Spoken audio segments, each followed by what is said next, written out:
Hola, muy buenas tardes. Nuevamente estamos comunicados por este medio tan diverso, tan extraño para muchos, por lo menos para mí, pero qué bueno que podamos encontrarnos en este espacio así tan hermoso.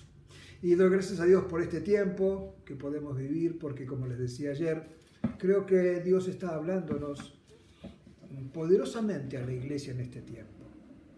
La pandemia no sucedió porque sí, la pandemia tiene una razón de ser. La pandemia, con todo lo que significa, con lo que cuesta en vidas humanas, con lo que cuesta en recursos, en lo que genera, trae algo muy fuerte para nosotros. Y estuve mirando este tiempo a un profeta de los que se llaman en la Biblia los profetas menores, porque es poco la profecía que ellos soltaron. Habacuc, que significa su nombre abrazar. Y Habacuc tiene una característica, entre otras varias, que me llamó mucho la atención. Es muy conocido el final de la profecía, que después lo vamos a mirar. Pero en realidad Habacuc tiene una característica. Él confronta a Dios. Me hizo acordar a Job. En un momento de su vida Job le dice, pero escúchame. Y Habacuc le dice, pero ¿hasta cuándo? ¿Hasta cuándo va a seguir pasando esto? Y al instante o en el momento, Dios le contesta. Y dice, mira, voy a hacer esto. Y después de recibir la respuesta le dice, no será mucho usar a una nación impía para castigar a tu pueblo elegido. Entonces vuelve a hablarle Dios, y esto es lo que yo quiero traerles esta tarde. El mensaje de Habacuc es la esperanza en medio de la crisis. Y podemos decir frases hermosas, leer versículos y cantar canciones y poemas, como se está haciendo en las redes, ¿no es cierto? Y está bárbaro. Pero a mí me preocupa qué pasa dentro mío y qué pasa dentro tuyo.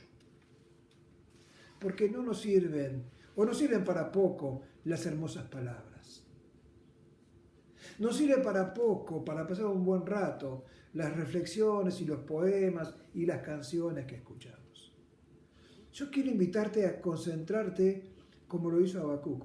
Miró la realidad y él, como que decía, lo que yo conozco teológicamente de vos, lo que sé de tu historia, no tiene nada que ver con lo que estás haciendo ahora. ¿Qué pasa? Entonces Dios vuelve a decirle, yo voy a obrar, yo voy a actuar, mis manos se van a mover en el tiempo en que yo como Dios disponga. Entonces Habacuc pronuncia el último capítulo, es un salmo que él canta. No es como inclusive las otras profecías, a ninguno se le pide que escriba. A Habacuc se le pide que escriba en unas tablas de arcilla que cuando endurecían parecían un mármol de duras que eran. Y él escribe allí esta profecía para la historia que venía los siglos siguientes. Esto fue en el año 600, más o menos antes de Jesucristo. Más o menos fue esta profecía, entre el 540 y el 600 antes de Jesucristo. Pero miren, él escribe y termina diciendo, en el capítulo 3, versículo 16, dice, esperaré en silencio el día venidero cuando la catástrofe golpee al pueblo invasor. Aunque las higueras no florezcan y no haya uvas en las vides, aunque se pierda la cosecha de oliva y los campos queden vacíos y no den fruto, aunque los rebaños mueran en los campos y los establos estén vacíos. Una crisis total. Estamos hablando de reperfilar la deuda y la preocupación del presidente, pobre hombre que está viviendo este tiempo, es qué va a pasar con la economía. No solamente con la salud, la pandemia y la economía. Y aquí está diciendo Habacuc, hay una crisis total. Nada de lo que sostiene la nación y agrícola ganadera como ellos, nada existe. Se terminó todo. No hay recursos. ¿Qué voy a hacer? Y dice, con todo, aún así, me alegraré en el Señor. Me gozaré en el Dios de mi salvación. El Señor soberano es mi fuerza. Él me da pie firme como el venado capaz de pisar sobre la altura. La actitud de Habacuc, al analizar la realidad, él vio la realidad y se quedó detenido en esa realidad, pero miró a Dios y se quedó en Dios. Porque a veces la realidad tremenda que pasamos nos sobrepuja, nos sobrepasa y nos hunde en emociones negativas. Y nos olvidamos quién es nuestro Padre. Y él dice, yo me voy a gozar. A ver, este muchacho no entendió mucho. ¿Cómo te vas a gozar en medio de una crisis? ¿Cómo vas a festejar, a celebrar a Dios en medio de una crisis? Una crisis como la que se está describiendo. ¿Qué te pasa? ¿No sos realista? Yo creo que sí. Él se goza en Dios porque está confiando en la mano poderosa de Dios. Y yo te llamo esta tarde a que en medio de esta situación, quizás no tengas fuerzas ni ánimo para cantar. Porque, viste, el proverbio dice que a veces el que canta al corazón triste es como el que saca la ropa en tiempo de invierno o le pone vinagre al jabón. Es decir, hay momentos en que no estamos tristes, alegres para cantar.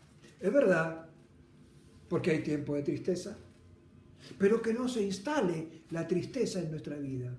Que no se instale la incertidumbre en nuestra vida como algo de todos los días. Que te invito a que pongas un tiempo de alabanza. Y busques canciones que te hacen bien y que te gustan. Y empezá a confesar tu confianza. Tus expectativas, ponelas en el Rey, en el que domina todas las cosas. Esta pandemia no se le escapó. Está sentado en su trono. Y esto suena hermoso, palabras maravillosas, pero ¿sabes? Si en tu corazón y en el tuyo no está la presencia de Dios, no está la autoridad del Dios soberano, no está la confianza puesta en Él, podemos zozobrar. Por eso dice la Biblia que en los últimos tiempos, con tantas crisis y conflictos, la fe de muchos se va a enfriar, la confianza de muchos va a retroceder, porque no estamos mirando la realidad como Dios la mira. Te desafío esta tarde a que tengas una mirada abierta, real, realista de la realidad, valga la redundancia, pero que a la vez que mire la realidad, levante los ojos y veas quién está en el cielo. Y nuestra enseñanza y conocimiento teológico a veces choca con la realidad que vemos. Es el mismo Dios, que no ha cambiado, que no cambia y no va a cambiar. Te aliento esta tarde, mi hermano. Te aliento, mi hermana, para que en tu casa se abra la bendita palabra de Dios y podamos juntos llegar a darnos cuenta quién es nuestro Dios. Esta fue la fe de Habacuc. Por eso él podía cantar y gozarse, porque había confianza. ¿Sabes? La desconfianza y la incertidumbre nos quita la alabanza, nos quita la canción, nos quita la música, nos quita la alegría, nos quita la paz. No lo permitas. No lo permitas. Volvé a levantarte esta tarde. Volvé a declarar quién es Dios. Y a gozarte y alegrarte con los tuyos en Él. Que así sea. Que así sea en mi vida y en la tuya.